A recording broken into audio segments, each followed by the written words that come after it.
ছোট বোন হচ্ছে একটা ব্লেস।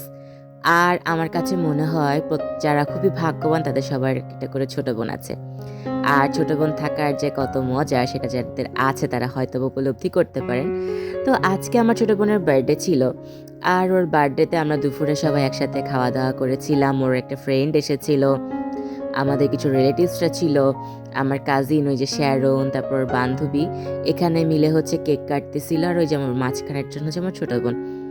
তো আমার হচ্ছে কালকে থেকে আক্কেলমারি দাঁত উঠতেছে, খুবই ব্যথা।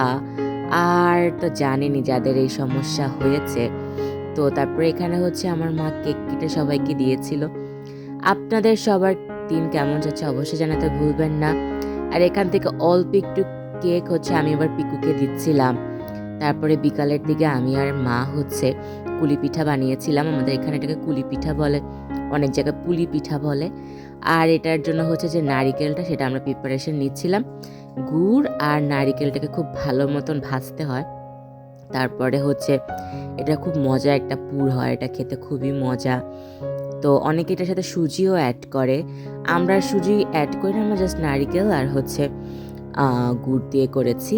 আর এই যে হচ্ছে পুলি পিঠার শেপ আমি দিয়েছি আর আমার মা হচ্ছে বেলে দিচ্ছিল।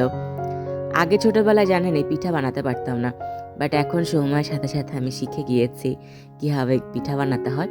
আর এই পিঠাগুলো মা ভাজেনি, এটাকে হচ্ছে স্টিম করেছিল এই যে স্টিমারে দিয়ে।